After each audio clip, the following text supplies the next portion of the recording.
Nossa meditação de hoje trata sobre os sofrimentos do Messias.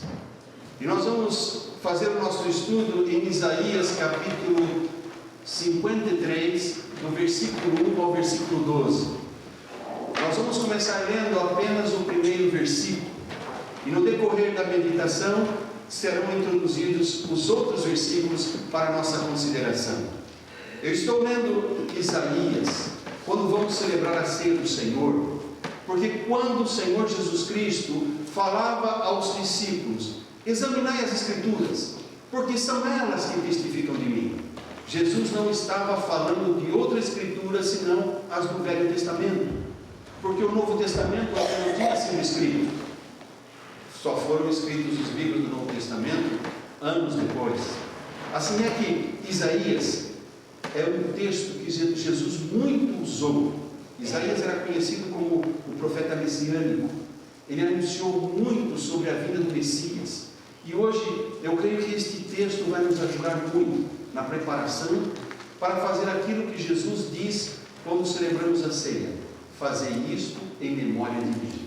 E o que nós devemos ter em memória quando celebramos a ceia do Senhor? Vamos ver o que diz Isaías 53, versículo 1. Em Isaías 53, versículo 1, está escrito: quem creu em nossa mensagem e a quem foi revelado o braço do Senhor? Isaías começa o seu texto com uma pergunta. Uma pergunta que, apesar de ter sido feita 7 séculos antes de Jesus vir, ela continua atual, viva, como se tivesse escrita hoje. Quem creu na nossa pregação? Muitos não creram naqueles dias e muitos não creem hoje também.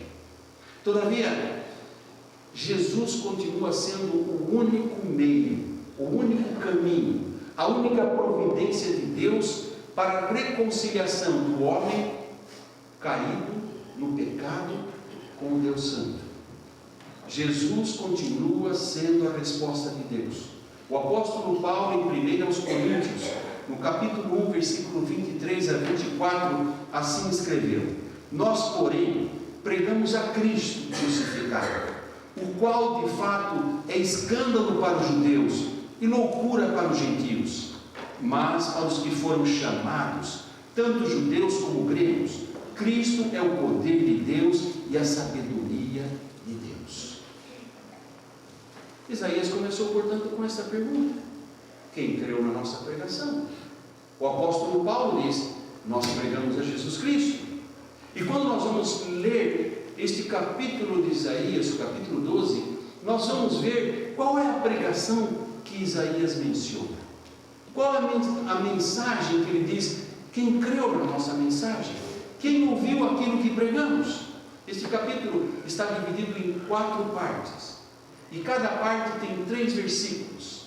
E cada um dos 3 versículos descreve alguma coisa com respeito ao Messias, que, se você conhece bem a Bíblia, verá que todas elas se referem a Jesus Cristo, pois aconteceram na vida do Senhor Jesus Cristo, se cumpriram na vida dele. O texto de Isaías 53 chama a nossa atenção para uma pessoa, da qual é dito: subirá qual um renovo e como raiz de uma terra seca. Essa pessoa é o Messias.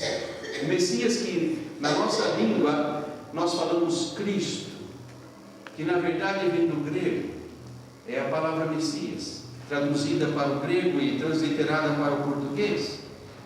Na divisão deste capítulo 12, Isaías fala que o Messias é justamente o Salvador do mundo. E nós vamos compreender, verificando em primeiro lugar, do versículo 1 ao versículo 3, que o Messias é profetizado, é anunciado, é proclamado. Nós lemos do versículo 1 ao versículo 3: quem creu em nossa mensagem e a quem foi revelado o braço do Senhor? Ele cresceu diante dele como um broto tenro e como uma raiz saída de uma terra seca. Ele não tinha qualquer beleza ou majestade que nos atraísse. Nada havia em sua aparência para que o desejássemos. Foi desprezado e rejeitado pelos homens, um homem de dores e experimentado no sofrimento. Como alguém de quem os homens escondem o rosto, foi desprezado, e nós não o tínhamos em estima. A profecia sobre Jesus se apresenta usando certas figuras de linguagem que aparecem em outras partes da Bíblia, que só se aplicam à pessoa de Jesus Cristo. Por exemplo, renovo é uma palavra que aparece no texto que vocês têm na tela. É o último broto de uma planta. Isaías diz que a raiz é que o sustenta. E Jesus Cristo, em Apocalipse capítulo 22, 16, ele diz que ele é a raiz e a linhagem de Davi. Jesus diz: eu enviei o meu anjo para vos testificar estas coisas nas igrejas. Eu sou a raiz e a linhagem de Davi, a resplandecente estrela da manhã. Raiz fala da sua divindade. Eu sou a raiz. O verbo se fez carne. Linhagem fala da sua humanidade. Jesus participou da nossa natureza humana. Ele diz da linhagem de Davi. Quando voltamos o nosso pensamento à palavra renovo, a palavra renovo também fala do menino nascido em Belém, e aí reside a sua encarnação. São figuras de linguagem, mas que se aplicam claramente à pessoa de Jesus. Quando se fala terra seca é um lugar onde não há vida, onde não há alegria.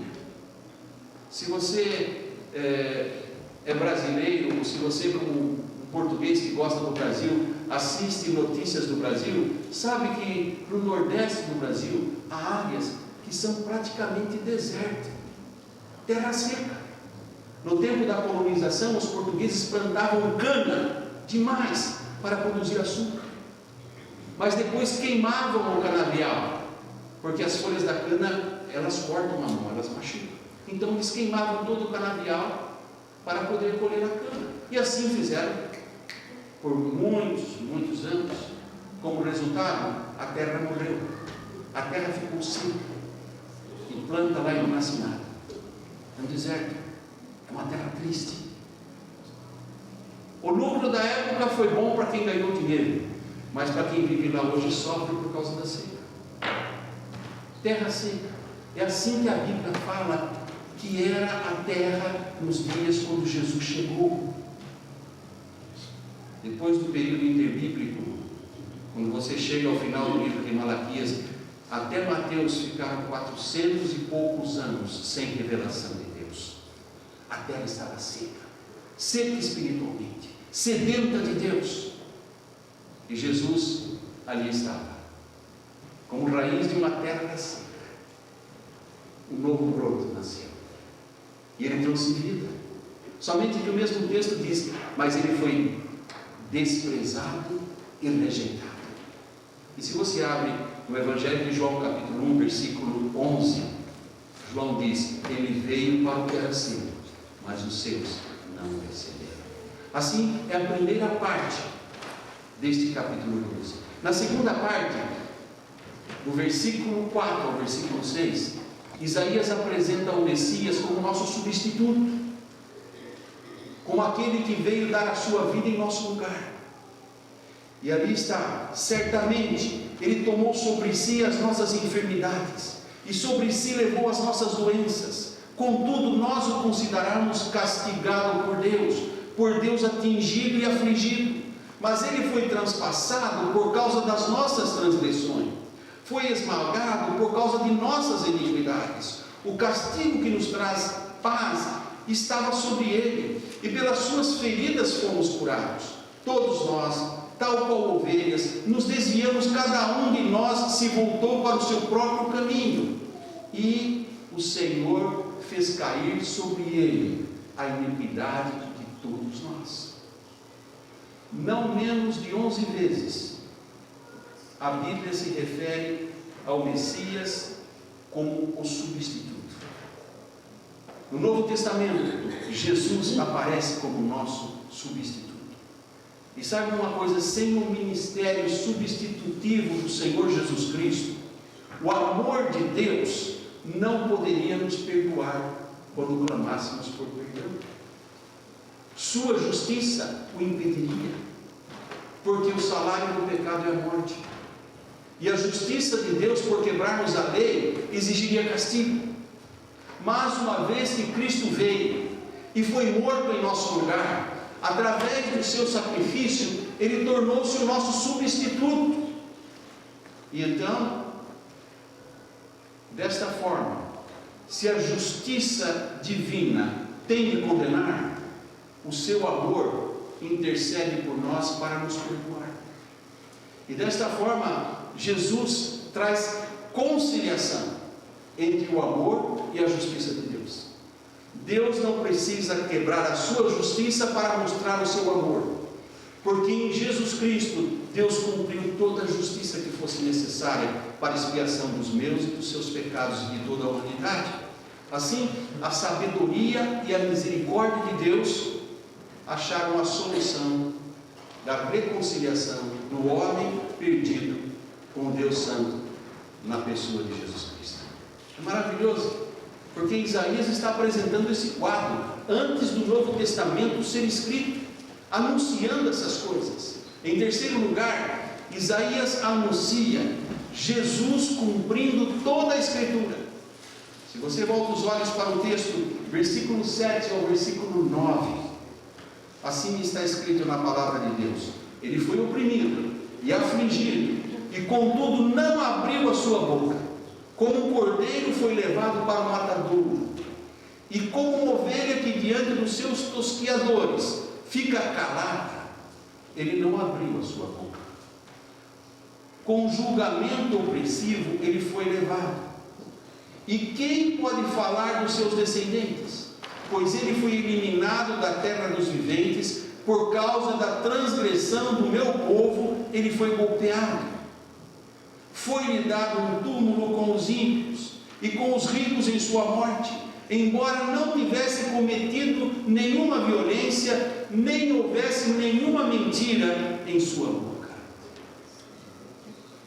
Isaías mostra nesses 3 versículos a obediência de Jesus até a morte.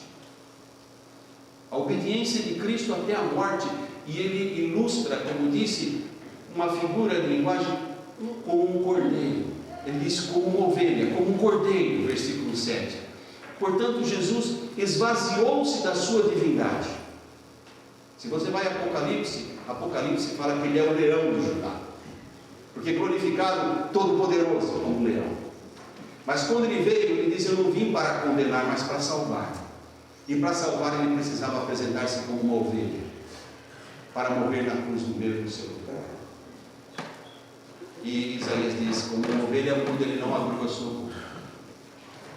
E na cruz do Calvário você não vê Jesus reclamando, gritando, clamando por justiça. Ele não abriu a sua boca. Ele esvaziou-se da sua divindade para nos oferecer a salvação. Em 2 Coríntios capítulo 5, versículo 21, diz a palavra de Deus: aquele que não conheceu o pecado, o fez pecado por nós, para que nele fôssemos feitos justiça de Deus. Então nós vemos que Jesus Cristo, que não conheceu o pecado, levou o meu e o seu pecado, para que nele fôssemos feitos justiça de Deus, isto é, fôssemos justificados do nosso pecado pelo pagamento que ele ofereceu pela nossa transgressão. E o que aconteceu é que Deus viu o pecado de toda a humanidade na pessoa do seu Filho. E o verso 8 revela que Deus trouxe o castigo sobre o seu Filho por causa minha e sua. O verso 8 também revela que Jesus foi ao cárcere e ao julgamento de maneira ilegal. Ele não foi legalmente condenado. diz a palavra, com julgamento opressivo foi ele levado. E quem pode falar dos seus descendentes? Pois ele foi eliminado da terra dos viventes, por causa da transgressão do meu povo, ele foi golpeado, cortado na primavera da vida, pregado na cruz com os ímpios, e o seu corpo depositado na sepultura com os ricos. Exatamente como aconteceu. Ele foi pregado na cruz entre os malfeitores, e na sua sepultura no túmulo de José de Arimateia, um homem rico, que ofereceu o seu túmulo para colocar o corpo de Jesus. Exatamente como aconteceu 7 séculos antes de Jesus, escreveu o profeta Isaías. Então não há motivo para não crermos na sua pregação. Isaías fala: quem deu ouvidos à nossa pregação, à nossa mensagem? E a quem se estendeu o braço do Senhor? O braço do Senhor se estende a todos, mas nem todos querem estender a mão para agarrar ao braço do Senhor. Os homens não querem ouvir a palavra de Deus, querem andar no seu próprio caminho, querem ter sua religião, e religião significa religar, mas querem se religar com Deus à sua moda, não à moda de Deus. A moda de Deus é como Deus preparou. Jesus diz: eu sou o caminho, ninguém vem ao Pai senão por mim. É por meio de Jesus Cristo, que morreu na cruz pelo meu e pelo seu pecado. Em quarto lugar, Isaías anuncia nesta profecia, do versículo 10 ao versículo 12, o fruto do trabalho do Messias, isto é, o resultado da sua vida santa e da sua morte na cruz. Veja o que diz Isaías 53, de 10 a 12. Contudo, foi da vontade do Senhor esmagá-lo e fazê-lo sofrer. E embora o Senhor tenha feito da vida dele uma oferta pela culpa, ele verá a sua prole e prolongará seus dias, e a vontade do Senhor prosperará em sua mão. Depois do sofrimento de sua alma, ele verá a luz e ficará satisfeito. Pelo seu conhecimento, meu servo justo justificará muitos e levará a iniquidade deles. Por isso eu lhe darei uma porção entre os grandes. Ele dividirá os despojos com os fortes, porquanto ele derramou sua vida até a morte e foi contado entre os transgressores, pois ele levou o pecado de muitos e pelos transgressores intercede. Quer uma descrição melhor do que Jesus? Não tem outro que se enquadra nesse quadro. E aqui foi revelado isto 7 séculos, porque Deus estava anunciando. E sabe, a Bíblia diz que ele voltará. Quando nós celebramos a ceia do Senhor, a Bíblia diz: fazer isso até que ele venha. Ele voltará. Cada vez que celebramos a ceia do Senhor, assim como o profeta Isaías, nós estamos anunciando que Jesus voltará. E ele voltará, ele diz, para os que são dele, para buscar a sua igreja. E ele diz: eu voltarei e vos levarei para mim mesmo, para que onde eu estiver, estejais vós também. É promessa. Mas a Bíblia diz também: ele julgará todo aquele que não creu e que não recebeu este Evangelho, porque no céu não entra pecado. E aquele que não foi purificado do seu pecado e não se arrependeu e não mudou de vida para andar conforme a palavra de Deus, não terá parte com o Senhor. Mas Deus é mau, por que ele faz isso? Não, Deus não é mau, Deus é bom, ele está avisando. Ele diz: há caminhos que ao homem parecem direito, mas o fim deles são os caminhos da morte. Caminho para Deus só um, Jesus Cristo, que foi anunciado muito antes de ele vir, e agora que ele veio e subiu ao céu e disse: vou preparar-vos lugar, na casa do meu Pai há muitas moradas. Mas ele voltará. Ele foi preparar um lugar e um dia voltará para nos buscar. Mas ele vai buscar aqueles que, diz a Bíblia, no livro de Apocalipse, tem o seu nome escrito no livro da vida. Todo aquele que aceita Jesus como Salvador é lavado no sangue do Cordeiro de Deus, Jesus Cristo. E a Bíblia diz que Deus escreve no livro da vida um novo nome lá na glória. Lá eu não vou chamar Jackson. Você também não vai saber o seu nome, porque na Bíblia diz que naquele dia nós receberemos um novo nome lá na glória. quando Jesus chamou Pedro, Pedro era chamado de Cefas. Cefas era como uma vara que Simão, como uma vara que inclina ao vento. E Jesus falou: você não será mais, você será chamado de Pedro, porque ele seria como uma rocha firme no Senhor. Saulo era perseguidor da igreja. Quando se converteu, o Senhor o chamou de Paulo. Mas eles terão um novo nome na glória. Você pode ter o seu nome. Alguns me chamam de pastor Jacques, outros me chamam de pastor Rubinho, outros me chamam só de pastor. Lá no céu eu não vou ser pastor, graças a Deus. Eu vou ter um pastor para cuidar de mim, porque você não sabe o que é ser pastor e não ter um pastor para cuidar de você. Eu tenho Jesus, você também tem, mas lá no céu nós todos teremos um bom e perfeito pastor.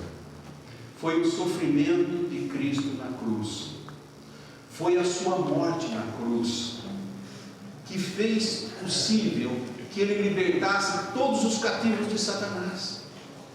É o que o versículo 10 ao versículo 12 está nos revelando. Foi um castigo cruel, mas o castigo que cabia a mim e a você. E ele levou esse castigo até a morte. Só que ele é mais forte que a morte. Em Apocalipse ele fala: eu sou aquele que fui morto e revivi. Eu sou o princípio e o fim, o alfa e o ômega. Eu tenho as chaves do inferno e da morte. Ele tem a chave de tudo. Hebreus 2, 14 e 15 diz: e visto como os filhos participam da carne e do sangue, também ele participou das mesmas coisas, para que pela morte aniquilasse o que tinha o império da morte, isto é, o diabo, e livrasse todos os que com medo da morte estavam por toda a vida sujeitos à escravidão ou servidão. Porque o pecado mantém o homem escravo e condenado à morte.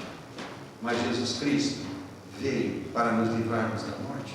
E o resultado, isto é, o fruto do seu sacrifício pelos nossos pecados, foi a sua ressurreição.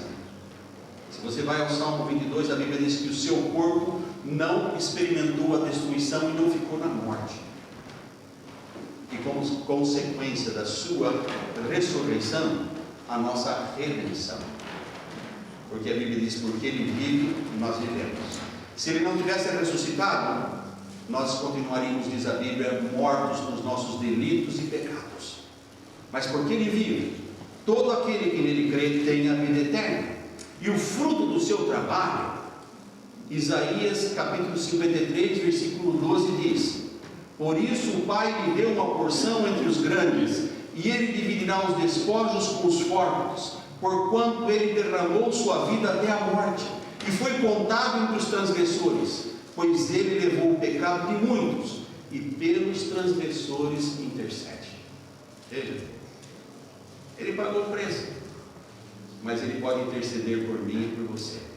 Se você ler o livro de Hebreus, o livro de Hebreus diz que nós não temos um sacerdote como os homens, que não pode se compadecer dos nossos pecados, mas um que, como nós, morreu, foi sepultado e ressuscitou, e no céu tem poder para interceder por todos aqueles que se chegam a Deus. Esse é Jesus Cristo. E são estas coisas que Isaías fala no capítulo 53, do versículo 1 a 12, que nós devemos ter em mente quando nós pensamos no que Cristo nos diz: fazei isto em memória de mim.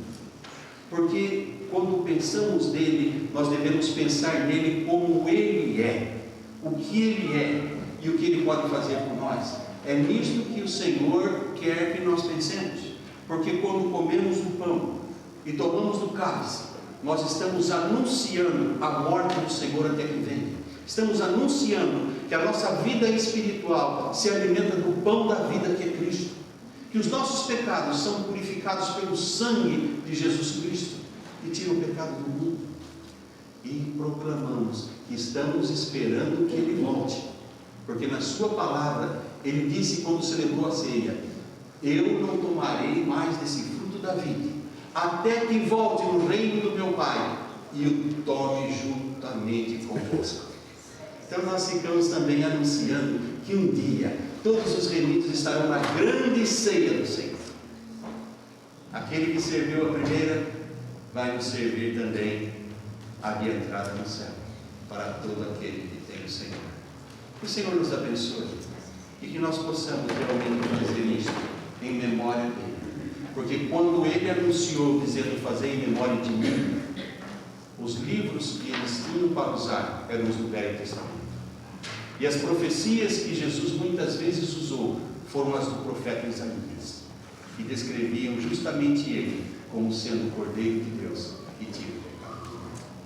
Pai Santo, nós pedimos que o Teu Espírito, então somente o Teu Espírito complete em nossa mente, no nosso coração, no mais íntimo da nossa alma, aquilo que o Espírito Santo revelou através do profeta, e que o profeta perguntou, indignado: quem deu ouvidos à nossa pregação? Quem ouviu a nossa mensagem? Porque já naqueles dias muitos, apesar de gostar da religião, tinham o coração endurecido para o Senhor. E infelizmente hoje o homem continua sendo religioso, querendo religar-se, mas sem aceitar o único caminho de conciliação e reconciliação que o Senhor estabeleceu, que é Jesus Cristo. Ajuda-nos, ó Deus, como igreja, para proclamar esta verdade, e ajuda aqueles que necessitam compreender, para que o Teu Espírito Santo os convença dessa necessidade, e assim recebam Jesus Cristo como Salvador, Senhor e Rei de suas vidas. Abençoa-nos agora na celebração da ceia do Senhor, ó Pai. Santifica-nos e dá-nos aquela experiência maravilhosa que sempre temos quando estamos à mesa com o Senhor. Esta comunhão santa, uns com os outros, no corpo de Cristo. É o que suplicamos humildemente, Senhor, em nome de Jesus. Amém.